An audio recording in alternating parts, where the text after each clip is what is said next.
There was a time when the open road was a promise, when freedom came not from speed, but from space. Space for your family, your luggage, your dog, your dreams. Before SUVs ruled the suburbs, before minivans filled driveways, America had one car that did it all. A car that raised generations, fueled vacations, and carried half the country's memories in its trunk. It was long, it was loud, it was unapologetically American. It was the station wagon. And like every great empire, it had a rise, a reign, and a fall. This is the story of the car that built the modern American family, and how we forgot it. You're watching The Gear Age. Subscribe, and let's go for one last ride. The station wagon story doesn't begin in suburbia. It starts at the train station, over a century ago. Back in the early 1900s, long before highways or interstates, people traveled by rail. And when the train stopped, something had to take you the rest of the way. From the depot to your hotel, your farm, or your home. Enter the depot hack. A crude wooden vehicle built on a truck chassis with benches bolted into the back. It was part taxi, part pickup, and all function. That's where the name came from. Station wagon, a wagon for the station. They were handmade by local craftsmen, using timber and nails more than steel and bolts. Each one was slightly different, a reflection of the craftsman's hand, not a company's blueprint. By the 1920s, they were symbols of rustic luxury. Resorts and estates used them to shuttle guests from trains to lodges. And when Ford entered the game, everything changed. Henry Ford saw potential in this niche. In 1910, he began selling bare Model T chassis to small coach builders who would add their own custom wooden wagon bodies. By 1929, Ford's first factory-built Model A station wagon rolled off the line. The first time a major automaker treated the wagon as more than a novelty. The world had a new kind of car, not just a vehicle for work or status, but for life. For decades, the Woody wagon was America's favorite contradiction. Half luxury, half labor, half furniture, half freedom. The wooden panels weren't decoration. They were the structure itself. They required sanding, staining, and constant care. Ford even owned its own forest in Michigan to supply the lumber for its wagons. These were cars that came from the earth. Literal wood and metal combined into motion. But beauty is a fragile thing. The same wood that made wagons elegant also made them expensive and high maintenance. The varnish cracked, the joints loosened, the panels warped in humidity. Owning a Woody wagon meant owning a part-time hobby. When the post-war world demanded durability and ease, wood was left behind.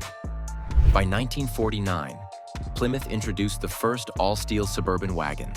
No rot, no sanding, no splinters.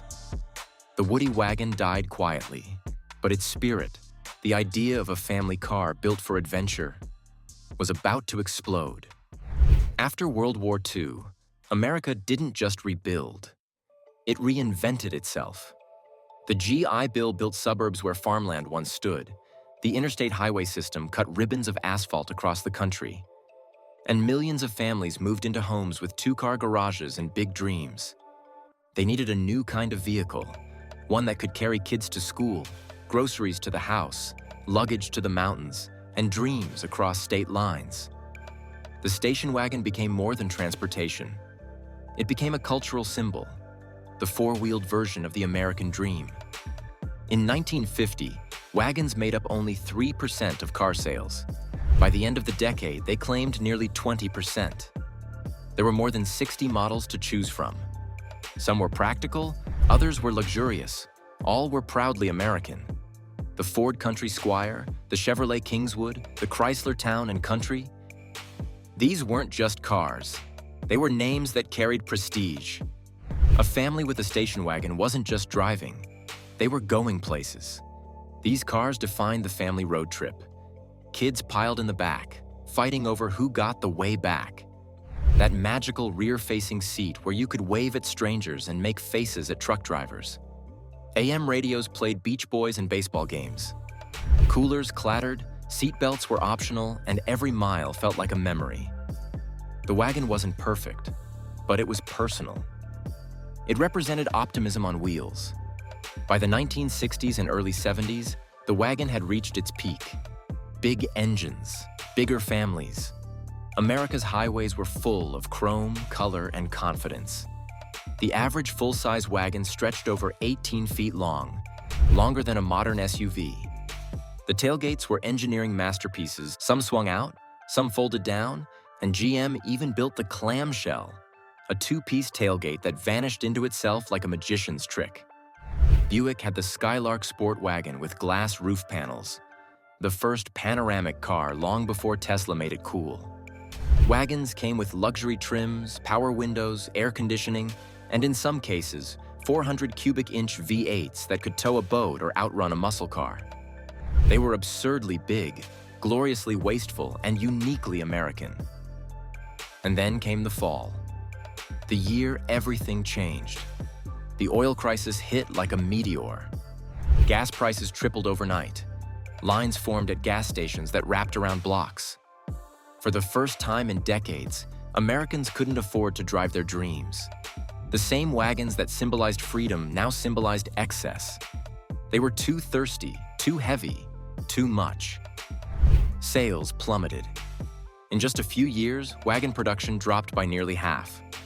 Chrysler killed their full-size wagons in 1978.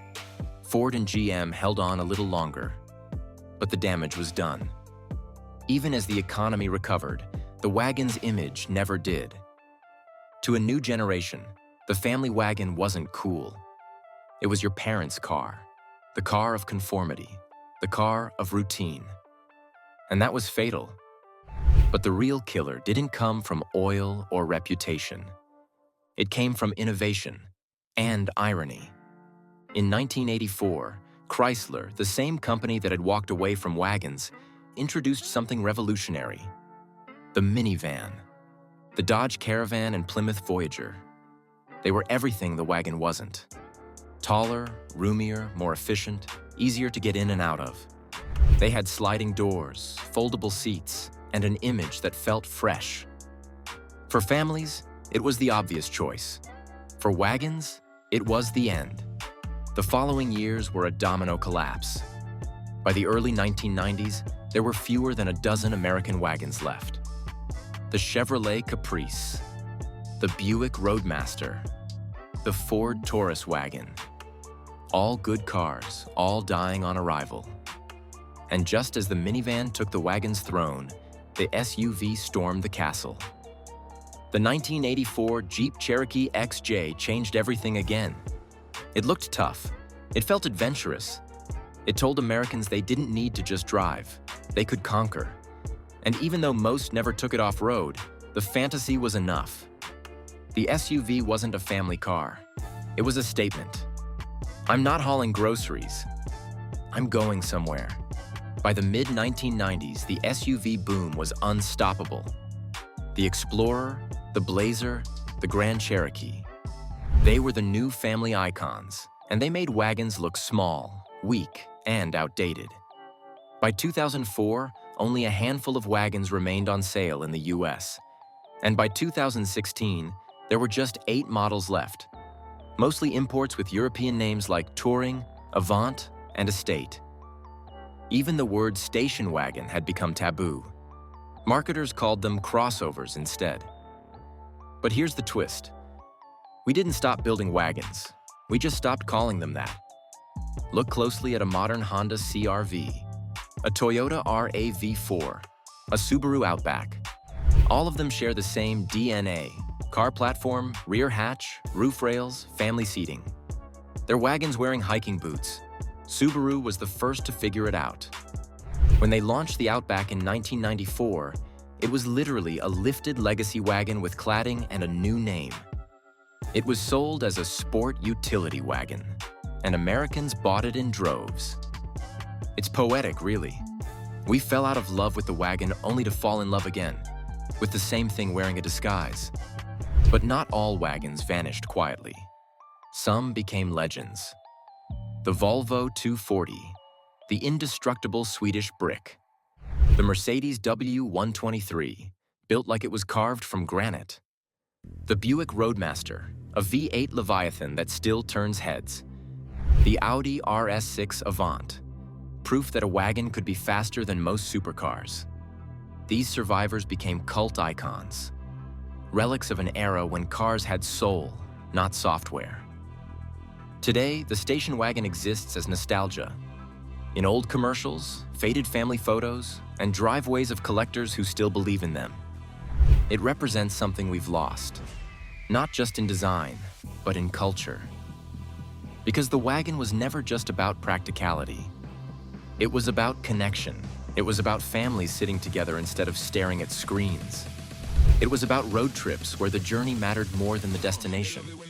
It was about Sunday drives, gas station snacks, and the feeling that the world was big, but reachable. When the wagon died, something else quietly disappeared too. Our collective idea of family adventure. The sense that every road might lead somewhere new and that getting there together was the point. We traded that for bigger cars and smaller experiences.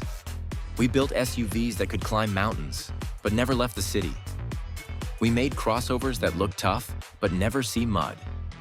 And in the process, we turned family cars into status symbols. The station wagon didn't die from bad design. It died from changing priorities.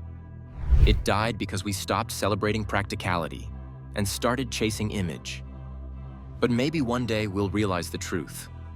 That the car that defined American life wasn't the Mustang or the Corvette.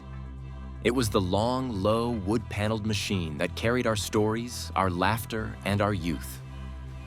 The station wagon wasn't a car. It was a time machine. And though it's gone from the roads, it will forever drive through memory.